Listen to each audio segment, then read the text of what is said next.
조갑제 TV 시청자 여러분 안녕하십니까? 2021년 11월 27일 오전 10시 19분입니다.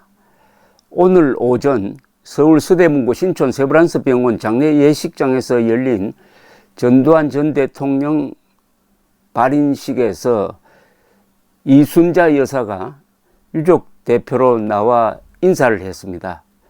돌이켜보니 남편이 공직에서 물러나시고 저희는 참 많은 일을 겪었다. 그럴 때마다 모든 것이 자신의 불찰이고 부덕의 소치라고 말하곤 했다. 남편의 재임 중 고통을 받고 상처를 받으신 분들께 남편을 대신하여 특히 사죄를 드리고 싶다는 말도 포함이 되어 있었습니다. 미리 써온 추도사를 읽었습니다.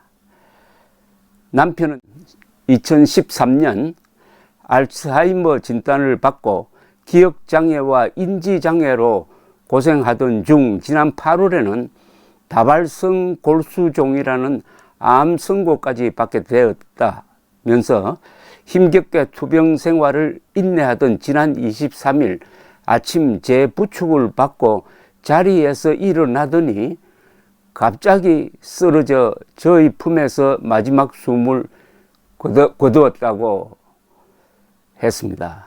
그러면서 62년이라는 긴 세월 동안 부부로서 함께했던 남편을 떠나보내는 참담하고 비참한 마음을 이루 말할 수 없었지만은 고통 없이 편안한 모습으로 이 세상과 하직하게 된 것은 감사해야 할 것 같다고 했습니다.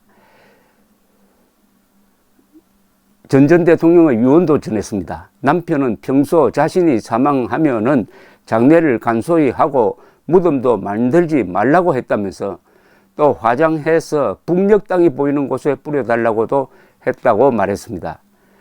그러면서 갑자기 닥친 일이라 경황이 없던 중 여러분의 격려와 도움에 힘입어 장례를 무사히 치르게 됐다면서 이제 남은 절차에 대해서는 우선 정신을 가다듬은 후 장성한 자녀들과 충분한 의견을 나눠 남편의 유지를 정확하게 받들겠다고 했습니다. 여러분의 격려와 기도의 힘으로 장례를 무사히 치르게 됐다면서 이제 남은 절차에 대해서는 충분한 의견을 나누겠다고 했습니다. 장례 기간 동안 경황이 없어 조문 오신 분들께 미처 예를 다하지 못했다. 너그럽게 용서해 달라면서 장례식을 무사히 마칠 수 있도록 도와주신 분들께 감사드린다고 인사를 했습니다. 이 대목, 갑자기 쓰러져 저희 품에서 마지막 숨을 거두었다. 갑자기 쓰러져 저희 품에서 마지막 숨을 거두었다. 이분이 돌아가시기 전날 백담사 주지를 지낸 도후 스님이 찾아갔다고 합니다. 도후 스님은 전두환 전 대통령이 1988년에서 2년여 동안 자진 은둔 생활을 했던 그 백담사에서 전두환 전 대통령을 맞았던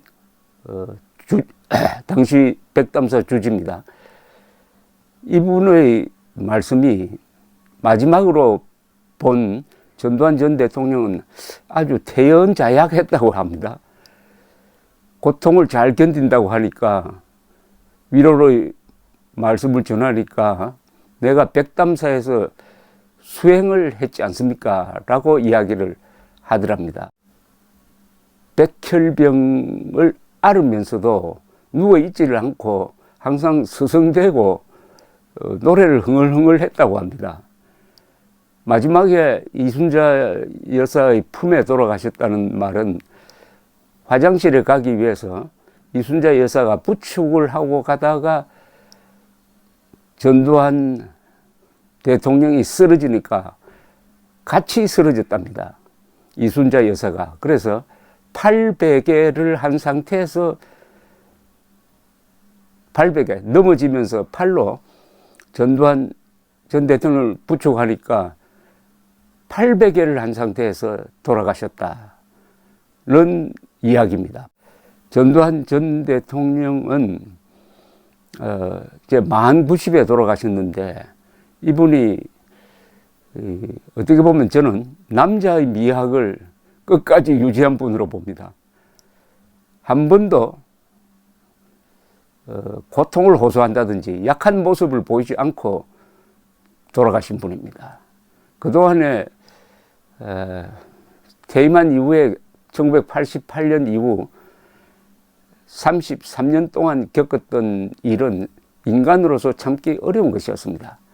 여러 차례 수사를 받고 그 가족이 제사 지낼 사람이 없다는 말을 정도로 가족들이 구속되고 아들도 구속되고 집은 수시로 수색당하고 했습니다.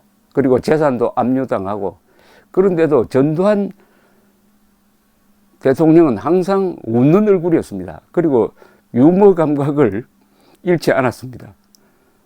어느 날 선거 투표일인데 투표하고 나서 기자들이 전두환 전 대통령을 에워쌌습니다. 전두환 전 대통령이 하는 이야기가, 아니 요사이는 왜 기자들이 나를 이렇게 괴롭히는지 모르겠다. 나한테 당해보지도 않고, 이렇게 이야기했습니다. 나한테 당해본 기자들은 오히려 편을 드는데 나한테 당해보지도 않고 왜 이렇게 괴롭히느냐는 그런 이야기를 하면서 기자들을 웃기는 장면이 텔레비전을 통해서 방영되기도 했습니다. 이분은 고통을 어떻게 보면 그런 유머 감각으로 사귀면서 참았다고 생각이 듭니다. 다행히 병석에 누워서 오랫동안 고통을 겪지 않고 돌아가신 게 다행입니다. 이 노태우 전 대통령은 10년 이상 병석에 누워 계셨는데, 저도 노태우 대통령 병석에 누워 계실 때 지난 봄에 연희동 자택으로 찾아뵌 적이 있습니다. 누워 계시는데 물론 의식이 없었습니다. 모습이 아주 편안하다는 생각이 들었습니다. 누워 계시면서 얼마나 그 긴 시간을 괴로워했을까 하는 생각으로 봤는데 의외로 편안했습니다. 노태우 전 대통령이 참는 걸로는 자기가 세계에서 1등이라고 했습니다. 참 용기라는 말도 진정으로 참는 게 진짜 용기다, 이런 뜻이겠는데, 노태우, 전두환 두 육사 동기생, 그리고 번갈아 대통령직을 수행하면서 한 2, 3년 동안 대한민국을 경제성장률 1위로 만들고, 두 사람이 결국 직선제 개헌을 받아들여서 이 제5공화국이 끝나고 제6공화국을 이은 두 분. 지금 문재인은 그 제6공화국의 7번째 대통령입니다. 노태우, 김영삼, 김대중, 노무현, 이명박, 박근혜, 문재인. 그런데도 문재인 대통령은 문상은커녕 조화조차 보내지 않았습니다. 조화조차. 전두환이라는 사람이 저 행렬병 환자입니까? 노숙자였습니까? 그러면서 국민들 앞에 나와서는 대한민국은 톱10이 될 만한 나라가 되었다. G7을 확장하면은 대한민국이 당연히 들어가야 된다. 톱10 국가로서. 이것은 우리 정부의 공적만 아니고 역대 정부의 공적이 사인 것입니다. 자부심을 가지십시오. 이 사실을 부정하는 것은 국민에 대한 모독입니다. 라고 이야기를 했어요. 그러면은 전두환, 노태우 두 사람이 13년을 부정할 수가 있습니까? 그런데 어떻게 조화 하나 보내지 않습니까? 전두환을 지우려고 하는 자가 반드시 역사 속에서 지워질 것입니다. 문재인의 이름은 목욕탕, 물 젖은 타일 위에 사인펜으로 쓴 이름이 될 것입니다. 당당하게 죽음을 맞은 부인 품 안에서 팔베개 하듯이 돌아가신 전두환 대통령의 명복을 빕니다. 감사합니다.